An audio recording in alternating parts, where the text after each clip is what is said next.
Assalamualaikum. Perkenalkan, saya Herawati dari Fakultas Dakwah dan Komunikasi UIN Sunan Gunung Jati, Bandung. Selamat menyaksikan. Assalamualaikum warahmatullahi wabarakatuh. Alhamdulillahirabbil alamin wa bihi nasta'inu ala umuri dunya waddin wa ala alihi wa ashabihi ajmain. Asyhadu an la ilaha illallah wa asyhadu anna Muhammadan abduhu wa rasuluhu alladzi la nabiyya ba'da. Seiring puji yang tak pernah henti hanyalah milik Allah yang maha suci. Senandung rindu yang tak pernah laju hanyalah milik Allah yang maha tahu. Di mana hingga sekarang sampai detik ini kita masih banyak diberi kenikmatan, baik itu nikmat Islam, nikmat iman, dan nikmat kesehatan. Maka dari itu, marilah kita panjatkan puji dan syukur atas kehadirat Allah Subhanahu wa Ta'ala. Salawat dan salam mari kita sanjungkan kepada Nabi kita, Habibana wa Nabiyana wa Maulana Muhammad sallallahu alaihi wasallam, yang telah merubah dari zaman jahiliyah ke zaman Islamiyah, dari zaman kebodohan hingga zaman kepintaran. Dan kita berharap semoga kita termasuk umatnya yang diberi syafaat di hari kiamat kelak. Amin, amin, ya rabbal alamin. Sahabat yang dirahmati Allah, kita hidup di dunia ini sebagai manusia yang tidak terlepas dari interaksi dan saling membutuhkan antara yang satu dengan yang lainnya, atau biasa disebut dengan hubungan timbal balik. Mengapa demikian? Karena kita sebagai makhluk sosial yang tidak dapat hidup sendiri. Kita saling mengenal, saling membutuhkan, dan saling berinteraksi dengan yang satu dan yang lainnya. Di dalam kehidupan negara Indonesia ini, banyak sekali keberagaman, baik itu agama, bahasa, suku, bahkan adat istiadat.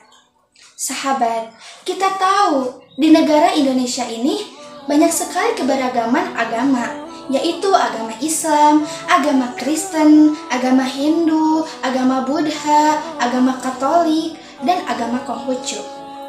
Dari 6 agama ini, kita hidup di negara yang memiliki keberagaman agama. Maka dari itu, marilah kita saling menghargai dan menghormati antara penganut agama yang satu dengan yang lainnya. Seperti semboyan negara kita, yaitu Bhinneka Tunggal Ika, yang berbeda-beda tetapi tetap satu tujuan. Allah berfirman dalam Quran surat Al-Hujurat ayat 13. A'udzu billahi minasyaitonir rajim. Bismillahirrahmanirrahim. Ya ayyuhan nasu inna khalaqnakum min dzakarin wa unsa waja'alnakum syu'uban wa qabaila lita'arafu. Innallaha akramakum indallahi atqakum. Innallaha alimun khabir. Wahai manusia, sesungguhnya kami menciptakanmu dari seorang laki-laki dan seorang perempuan, dan menjadikanmu berbangsa-bangsa dan bersuku-suku, supaya kamu saling kenal mengenal. Dan sesungguhnya orang yang paling mulia di antara kamu di sisi Allah ialah orang yang paling bertakwa di antara kamu.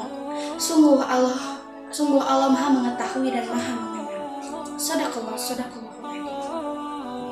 Dari ayat di atas, Allah sudah menjelaskan bahwasanya kita hidup di dunia ini bersuku-suku dan berbangsa-bangsa supaya kita saling kenal mengenal. Sahabat yang dirahmati Allah, berbicara tentang moderasi beragama. Moderasi beragama adalah cara pandang dalam memahami dan mengamalkan ajaran agama, supaya dalam proses pelaksanaannya sesuai, tidak moderat. Kata moderat di sini ialah tidak berlebih-lebihan atau menuju ke jalur yang ekstrim. Jadi, yang dimodernisasikan di sini ialah bukan agamanya, melainkan cara beragamanya. Islam adalah agama pembawa perdamaian. Maka dari itu, kita sebagai muslim, kita harus saling menghargai dan menghormati antara yang satu dengan yang lainnya. Agama adalah sebagai pedoman hidup yang memberi keseimbangan antara dunia dan akhirat, antara akal dan hati, antara rasio dan norma, bahkan antara individu dan masyarakat.